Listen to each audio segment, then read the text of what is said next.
Okay, students, this is going to be a chapter where we tie things together.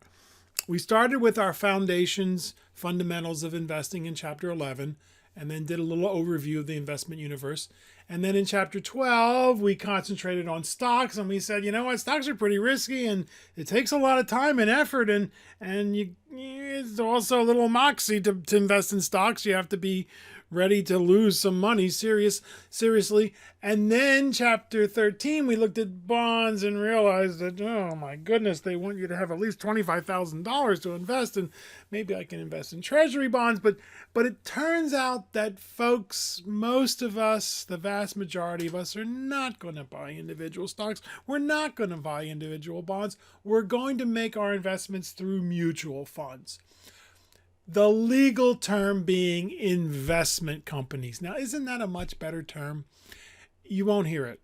Unless you go into the industry, then you will hear the term investment company. But the popular term is mutual fund. And the reason is because they just work so well for the masses. In fact, that's what I like to call them, investments for the masses. And there's an industry saying that, again, you probably won't hear unless you get in the industry. Mutual funds will bore you to wealth. Isn't that what you want? Yes. Remember we said back in chapter 11 when we talked about investments that boring is good in the investment world. Yeah, and don't worry, there's some excitement when it comes to mutual funds. Don't worry, you're going to lose some money, as you saw in the illustrations from chapter 12, 13, and in this chapter also. There's going to be times if you invest in stocks, and even times when you invest in bonds, that you will lose money. But if you invest in a well-run, prudent, long-term oriented mutual fund that has been around for decades and has done well in good times and, more importantly, in bad times, you should do okay. No guarantees, right? Okay, just want to make sure. So let's get started with slide number 2 and ask, what is a mutual fund? Well, it's an investment chosen by people who pool their money together to buy stocks, bonds, and other financial securities. What a silly name. It has nothing to do with administration of justice or police work or anything. Securities is a fancy word for a financial investment. So here comes the name mutual, right? People pool their money together to buy these investments. And as we said, investment company is the legal term, which I think is a whole lot better than mutual fund. But hey, I ain't changing the industry. When they're advertised on TV, when you talk to people, they're going to use the term mutual fund. Now you get two wonderful things: professional money management. And there's some controversy about whether these people actually earn their money. You know, there are very good professional money managers, and there are some that are not so good. And our job as individual investors, if we're making our own decisions, is to coax out, find them, do our research. And that's part of what you're going to do in this chapter. And we do a whole lot more in Business 123, Introduction to Investments. So my apologies, but I plug the next class mercilessly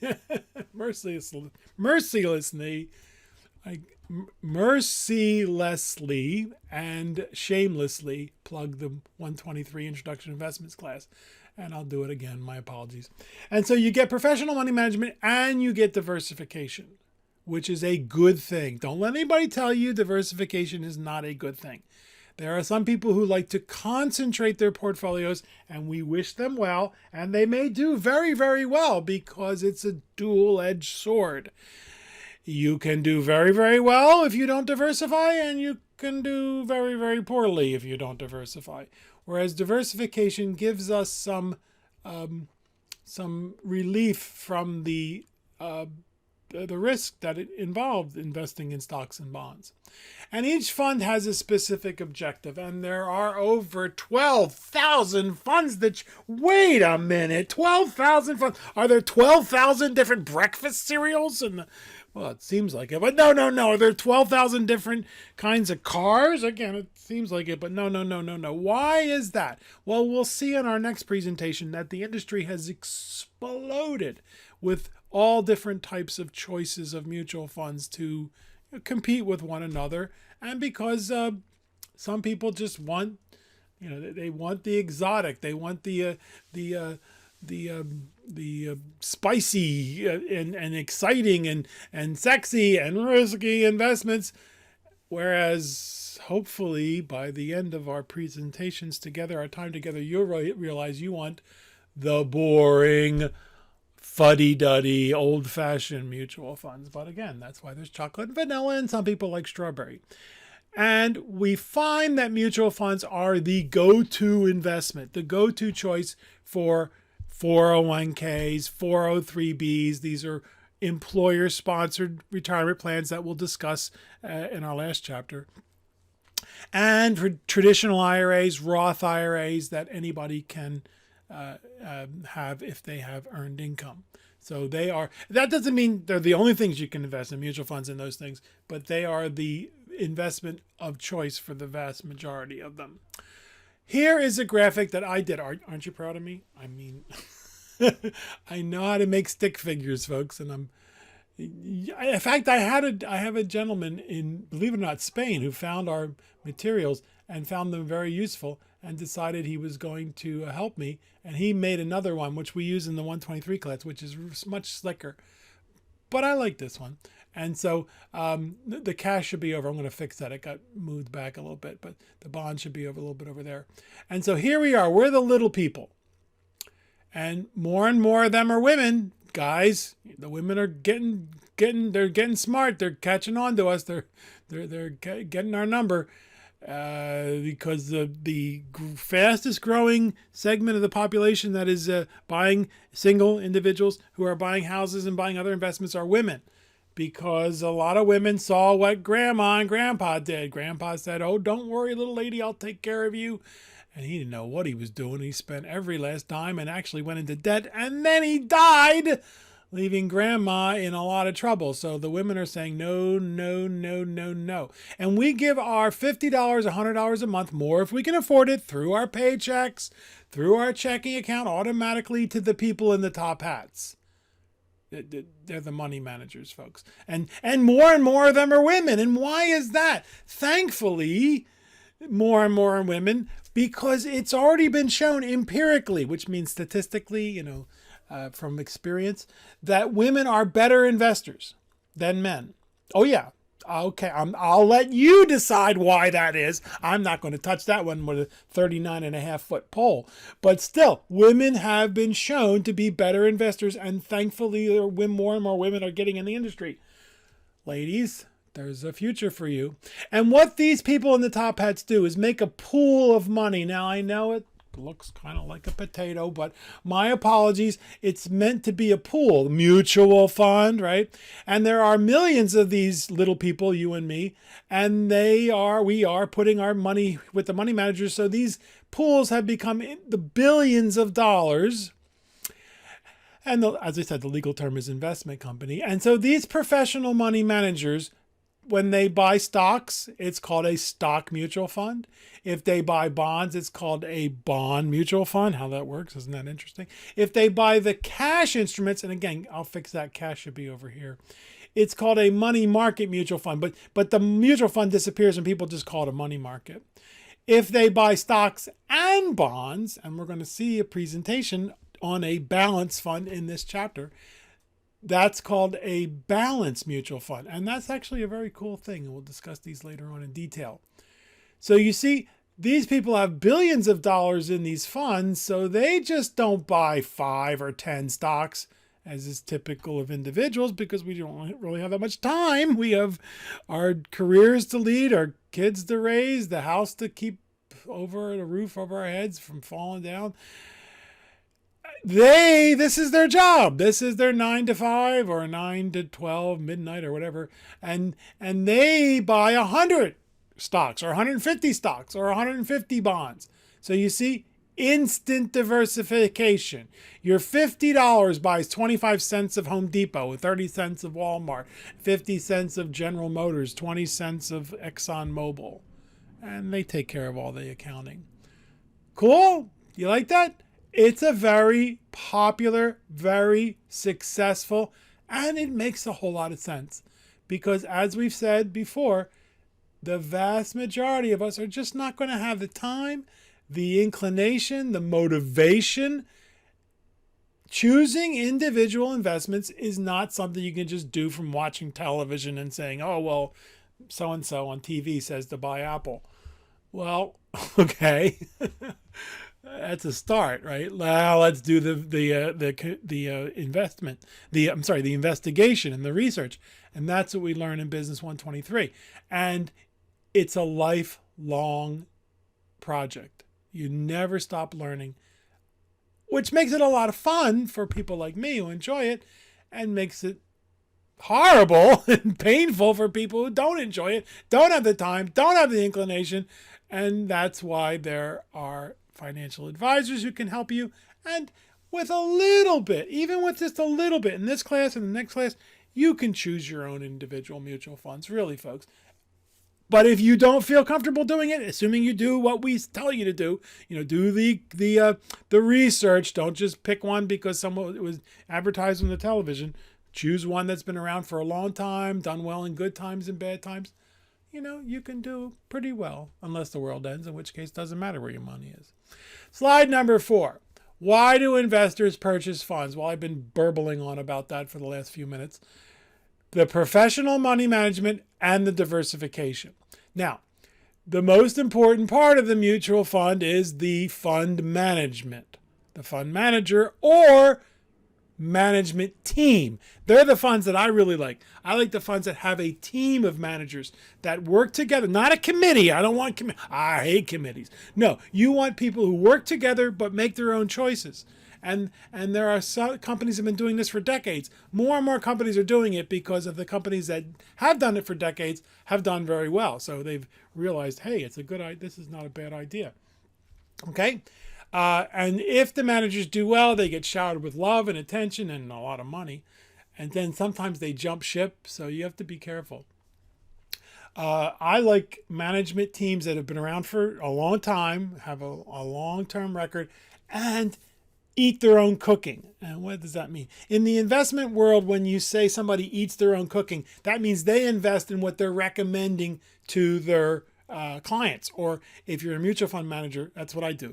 If I tell my clients, I say, hey, I invest in the same things I recommend to you. Okay, so I eat my own cooking. And that's what a lot of the good managers that are around for decades do. They invest in their own mutual funds. And then, as we said, diversification. The investors' funds are pooled and used to purchase a variety of investments. This variety provides some safety that is difficult for individuals investors to obtain on their own. Not impossible, just difficult. I mean, after you get more than 10, 20 stocks, folks, you just don't have the time. And what I like about some experienced teams is a mutual fund usually, especially stocks, but to bonds also, you want to have at least 100, 150 stocks. Well, one person has a very difficult time choosing that many stocks. So some of these teams, one person might only have 40 or 50 stocks. But then they have 7 people, right? 7 people or 9 people or 5 or whatever. And so somebody else has a different group. Maybe that person's more interested in energy and materials and the like, where another person might be more technology based, or another person is more healthcare based. And so that team is able to build that diversification of 100 or 150 stocks simply by concentrating on the stocks that they feel most comfortable with. Yeah, I like it. And then the third is from the Wealthy Barber, and I sure wish I had thought this up. It's the PETA factor. PETA. Pain in the... Yeah, right. He's right. David Chilton, he's a shark guy. Mutual funds. Once you've chosen the mutual fund, and that's the tough part. Choosing the mutual fund is the tough part. I won't try to sugarcoat it because there are thousands of them out there. Once you've done that, there's nothing more for you to do. Just make sure the $50 or $100 a month comes out of your paycheck or your checking account, and then let them do their work. We're going to see when we get to the next chapter on real estate that the PETA factor is sky high with real estate. Not only do you have to know how to fix a toilet, you have to know how to fix a tenant. And the tenant can cost you a whole lot more than the toilet. Trust me. Anyway, so that's why investors purchase mutual funds. Now notice, the industry started, actually it started before 1940, but in 1940, the Republicans and the demagogues got together nice in the sandbox and played nice together and created the Investment Company Act of 1940, which solidified the industry. Before that, it was sort of a hodgepodge, and different states were saying, wait a minute, we're not so keen on these things. And the IRS was going, huh, what's going on here? You're making money. Why aren't you paying us taxes? No, you don't understand. We're passing through these investments to our clients, to our shareholders. And they said, oh, I don't know. Well, the Congress got together and said, yeah, this is a good thing. And they created a regulated pass-through investment vehicle, the mutual fund investment company. And there were about 70 in 1940. 30 years later, they were up to 350. 10 years later, 600. 10 years later, after that, 2,000. And then between 1990 and 2000, look at that. From 2,000 to 9,000 mutual funds. And since then, it's increased and hovered around 12,000 the last few years. 12,000 mutual funds. This is according to the Investment Company Institute fact book, which comes out in May. And the Investment Company Institute is the nonprofit trade organization. And if you are into statistics, download for free the 2022 or whatever fact book, and just it's a mother load of data. It's a little much for me. I mean, I love this stuff, and I get a little overloaded. It's a sip from the fire hose, but still, the industry is huge, enormous. It is now the largest financial intermediary in the country. I guess probably in the world. What does that mean? They hold other people's money. More so than, they hold more money than banks. They hold more money than life insurance companies, which are second and third. The industry is huge and needs you, folks. So think about it. Anyway, so how do you buy your mutual fund? Well, you can buy them through a broker. Many companies do their best for you to bypass the broker and go to the investment company directly, right through their website. Log on, create a user account, put in your information, link your bank together, and boom, you can start. You don't even have to write a check. You can start funding your mutual fund directly from your bank account. But in my humble opinion, the best way is automatic contributions. We talked about dollar cost averaging. We're going to talk about it again through your payroll, 401k, 403b, employer-sponsored retirement plans, or your checking account, Roth IRA, traditional IRA. We'll hammer away the benefits of dollar cost averaging later on. It's a horrible name. Then I can't come up with a better name myself. I've heard systematic investment plan, but that seems so clinical. But really, dollar cost averaging is probably the best and easiest way for the vast majority of us little people to invest. $50 a month. Wow, how can you do it? Let's just start, huh? Get started. How do you sell it? Well, again, if you have a broker, you go talk to your broker or directly through the mutual fund. But in my humble opinion, the best way is to make automatic withdrawals into your checking account. Okay, so here's the deal. Are you with me? You automatically invest $50 or $100 per month for 30 years, 40 years, and then you automatically withdraw $2,000 or $3,000 per month for the rest of your life. Sound interested? Wait a minute. Did I mention there are no guarantees? Always be sure to read the fine print. Is that what that says? Yeah. Assuming the world doesn't end, choose wisely, invest prudently, consistently. Don't panic when the markets fall. And you should do well. But there are no guarantees. Slide number 7. Fees. Oh my goodness. Here's the one bugaboo when it comes to mutual funds, because these people are not non-for-profit organizations, folks. They're there to make money, and they do make a lot of money. They have what are called annual operating expenses, which are charged yearly. Actually, I think they're charged quarterly. I'm not sure. I should really find out. But they express it as a yearly amount based on a percentage of the fund's asset. This is how the mutual fund finances their operation. And they range from less than 0.5% to 2% per year. Well, what does that mean? Well, if you have $100 in the account, 0.5% is 50 cents. 1% is $1, 2% is $2. Some have more than 2%, and some have extremely low fees. These are index funds, and you might have heard of EFTs, exchange traded funds. We'll discuss those later. So we must be diligent when we do our research to find out what the fees are, because it turns out, all other things being equal, and they never are, lower fee mutual funds generally, but not always, do better than higher fee mutual funds. Okay, there's a few other aspects of really good long-term mutual funds. One of them is low fees. Another one is downside protection. When the market crashes, they tend to hold up well when the market crashes. They often don't do as well when the market's zooming ahead. They sort of sit in the back and, sitting in the corner there eating oatmeal. But when the market crashes, they tend to do well. And the third thing is, as we've said, they eat their own cooking. They have managers who have invested a ton of their own money in the fund. Very cool. And then some funds have what's called, so make sure you understand the annual operating expenses. $1, $0.50, 50 cents, $2 per every $100 you have in the account. The other fee is a sales charge, a sales load, a sales commission. This was originally used to compensate the financial representative who sold the fund to the investor, because before the 1960s and 70s, all mutual funds went through brokers. But, then competition, we're going to bypass the broker. So there are many mutual funds that do not charge a load. No load funds, they're called.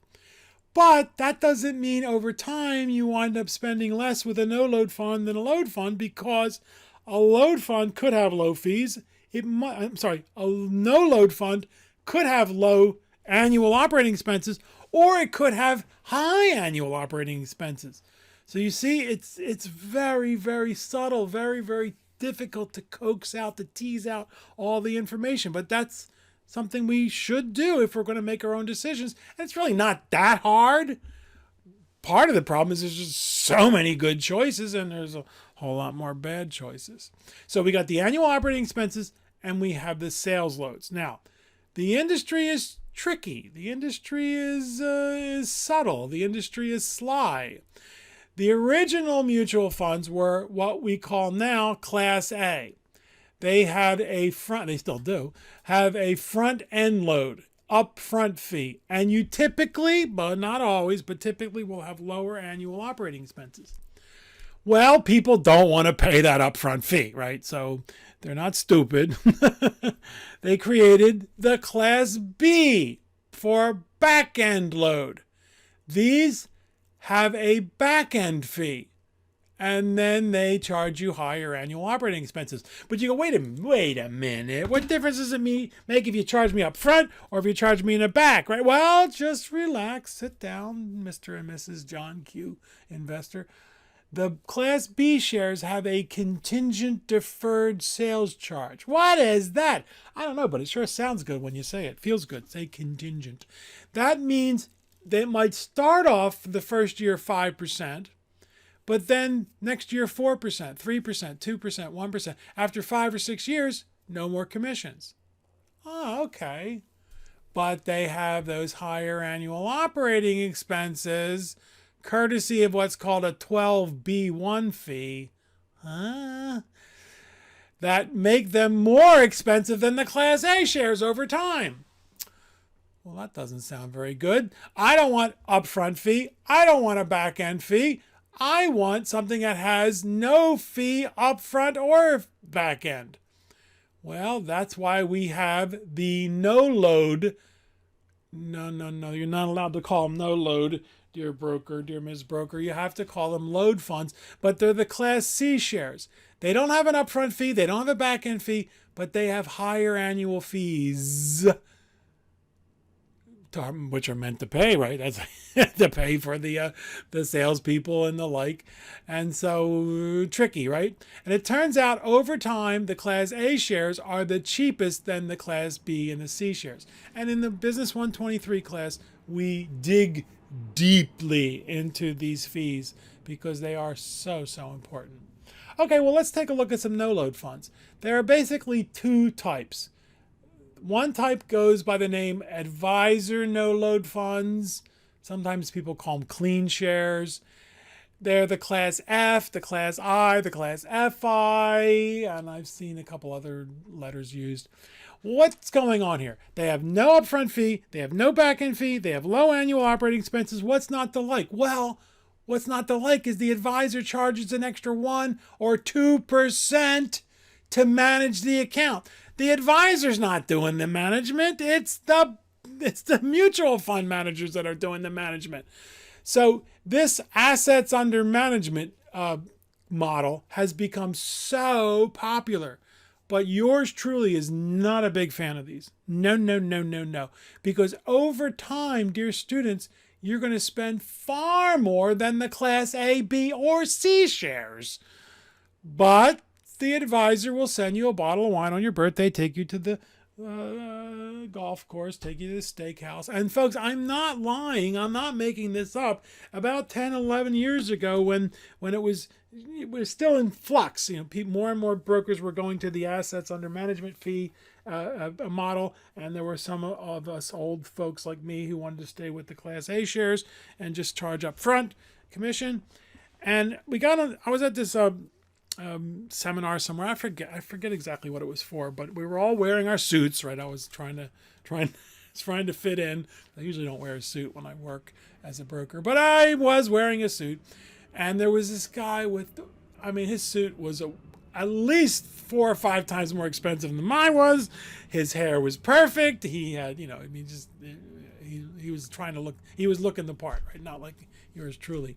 And we got on the topic, and I said, I don't really believe that these assets under management fees are really in the best interest of the clients, because if they're long-term investors, if they have a long-term, and they're not going to be buying and selling, then they're going to wind up spending a lot more money in fees than if we just put them in something and keep them there. And the guy looked at me and said, "What are you worried about? You send them a bottle of wine on your birthday, take them to the steakhouse, the golf course, they're going to love you."